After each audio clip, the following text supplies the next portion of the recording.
जो यहाँ बिहार में जो एक लड़की को जलाया गया था 30 तारीख को और उसके बाद जो उसकी मौत हुई थी 15 दिन बाद, एक ऐसा एक वाक़या है जो पूरे देश में एक बहुत ही एक लोगों के अंदर आक्रोश है इसको लेकर। लेकिन अफसोस इस बात की है कि इस केस में जिस तरीके का एक सीरियसनेस यहाँ की जो केयर टेकिंग गवर्नमेंट को दिखाना चाहिए था, जो पुलिस को दिखाना चाहिए था, या जो अलग अलग पॉलिटिकल पार्टीज़ को दिखाना चाहिए था, किसी ने भी वैसा ही सीरियसनेस उसमें नहीं दिखाया गया। पहली चीज़ तो हम देखते हैं कि जो इशू हुआ 30 तारीख को 2 दिन तक केस भी रजिस्टर नहीं किया गया, 2 दिन के बाद केस को रजिस्टर किया गया था। उसके बाद में हम देखते हैं कि अरेस्ट भी बहुत लेट हुए। जो मेन आरोपी था उसको 15 दिन के बाद अरेस्ट किया गया।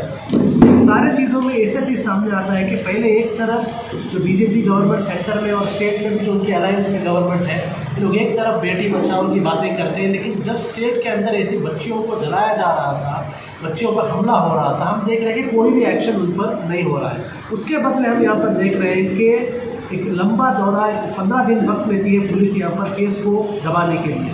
ये पूरा जो बिहार में इलेक्शन था, ऐसी बातें सामने आ रही हैं कि जो इलेक्शन को मद्देनजर रखते हुए वोट बैंक पॉलिटिक्स की वजह से हम देखते हैं कि बीजेपी भी एक्शन नहीं ले रही थी, जो नीतीश कुमार जी की सरकार की वो भी एक्शन नहीं ले रही थी। और सबसे बड़ा जो एक अफसोस की बात है कि जो अपोजिशन पार्टीज़ है, जो आरजेडी है या कांग्रेस हो या दूसरे अपोजिशन पार्टीज़ हो, वो लोग भी जो है इस इलेक्शन के वक्त कहीं कुछ एक्शन लेने की वजह से उनके वोट बैंक पर असर हो, इस वजह से वो लोग भी खामोश थे।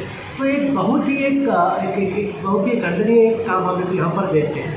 सेकेंड चीज़, यहाँ पर जो एक इशू को जो है हम जानते हैं पूरे इंडिया के अंदर बीजेपी जो काम किस तरीके से करती है। जब भी ऐसा कोई भी इंसिडेंट होता है तो मरने वाले का धर्म क्या है वो देखा जाता है, मारने वाले का धर्म क्या है देखा जाता है। अब बल्लभगढ़ के अंदर भी आपने देखा ऐसा एक इंसिडेंट हुआ, बहुत ही एक खतरनाक इंसिडेंट था। हर किसी ने उसका खंडन किया, हर किसी ने कंडेम किया, जिसमें एक लड़के ने दूसरे एक लड़की के सर पर गोली मारकर उसकी जान ले ली थी।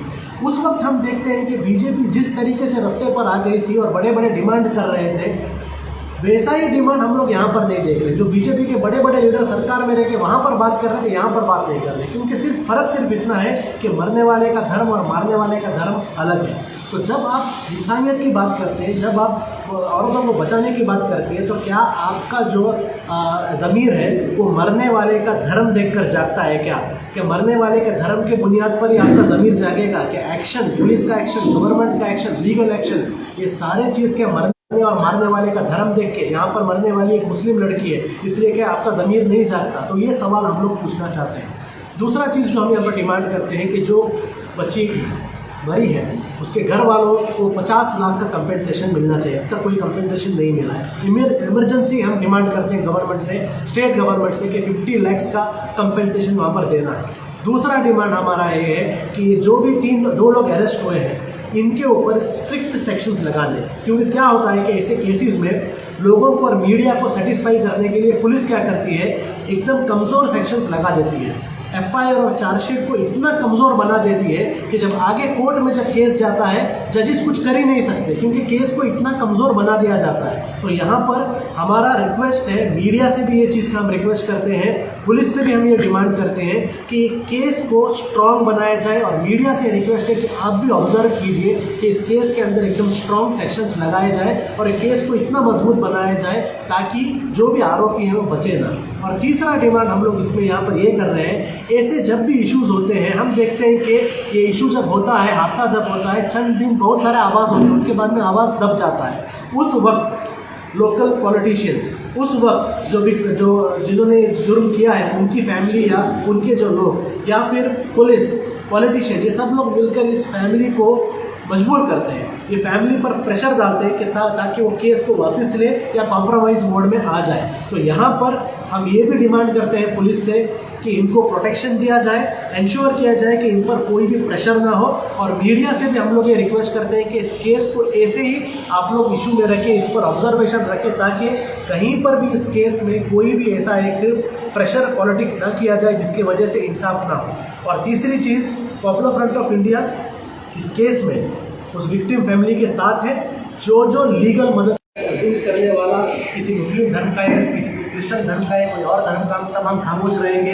करने वाला किसी दूसरे धर्म का है तब बात करेंगे। हमारा पॉलिसी नहीं, हमारा नारा है हर मजलूम हमारा है। लेकिन बीजेपी का हम लोग अफसोस इस बात में देख रहे हैं कि ना सिर्फ ना सिर्फ वो लोग खामोश रहते हैं बल्कि उनके सपोर्ट में भी आ जाते हैं। हमने देखा कि उत्तर प्रदेश के अंदर जो उनका एमएलए पर जब रेप केस पड़ा था, क्या हुआ उस लड़की का एक्सीडेंट किया गया, लड़की के बाप को स्टेशन में मारकर मौत कर दी गई, लड़की के रिश्तेदारों को हॉस्पिटल में मार के एडमिट कर दिया गया, एक्सीडेंट होकर चाची की मौत हो गई, बच्ची सीरियस है। और दूसरा जो जिनमैन अहमद का केस था, उस केस में क्या हुआ, उस बच्ची पर केस डाला गया जिसने मोलेस्टेशन का केस डाला। तो ऐसे चीज़ों में हम देखते हैं खासकर बीजेपी, आरएसएस, संघ परिवार खामोश रहते हैं जब ऐसे उनके लोग सामने केसेस में इन्वॉल्व होते हैं। और कहीं पर भी अगर अपराधी जो है किसी दूसरे धर्म का हो तो हम देखते हैं ज़बरदस्त एक मुल्क के अंदर कैंपेन करते हैं। तो एक डबल स्टैंडर्ड नहीं होना चाहिए। अगर आप जुल्म के खिलाफ बात करते हैं, हर जुल्म के खिलाफ बात कीजिए, वरना खामोश है। ये हमारा स्टैंड। अजी देखिए, पॉपुलर फ्रंट ऑफ इंडिया पर आरोप बहुत लगते हैं और हमें पता भी है कि आरोप और भी लगेंगे। ये भी मैं आपसे कहना चाहता हूँ, आरोप और लगते जाएंगे, लेकिन आज तक कोई भी आरोप प्रूव नहीं हुआ। आप छोटी मिसाल ले लीजिए, हाथरस में ये कहा गया कि न्यूज़ मीडिया में आया कि 100 करोड़ मॉरिशस से आया, 100 करोड़ मॉरिशस से आया था और सब तरफ आ गया। पूरी दुनिया को पता चल गया कि पॉपुलर फ्रंट को 100 करोड़ आया, हमें नहीं पता चला था कि 100 करोड़ आया है। उसके बाद दूसरे दिन ईडी एनफोर्समेंट डायरेक्टरेट कुछ स्टेटमेंट देती है कि हमने अभी तक ऐसा स्टेटमेंट नहीं दिया कि पॉपुलर फ्रंट को 100 करोड़ आए। यानी क्या हो रहा है, मैं मीडिया से भी रिक्वेस्ट करता हूँ, ये पूरे एलिगेशंस आप लोग देख लीजिए, चाहे दिल्ली में दंगा भड़काने का हो, यूपी में दंगा भड़काने का हो, हाथरस का हो, इसको थोड़ा फॉलो कीजिए। प्रॉब्लम क्या होता है, जब एक केस होता है उस पर बहुत नज़र होती है, उसके बाद में केस जैसा दिन चले जाते हैं कोई नज़र नहीं करती। अब पूरे यूपी में जब सीए के प्रोटेस्ट में पूरा का पूरा मास्टरमाइंड पॉपुलर फ्रंट को कहा गया था, हुआ क्या? कितने लोग पॉपुलर फ्रंट के अंदर अरेस्ट है? एक भी नहीं। तो क्यों कोर्ट में उनको पुलिस प्रूव नहीं कर सकती है? इसका मतलब केसेस फेक है। दिल्ली में आपने कहा कि पूरा का पूरा दिल्ली का दंगा पॉपुलर फ्रंट ने किया, कितने पॉपुलर फ्रंट के लोग अंदर है? पूरे बाहर, एक दिन में रिलीज हो गए। इसका मतलब क्या है? एलिगेशंस लगाना बहुत आसान है, उसको प्रूव करना बहुत मुश्किल है, जिसमें ये लोग फेल हो चुके हैं क्योंकि इनके पास कोई सबूत नहीं और हम कोई ऐसा काम करते नहीं।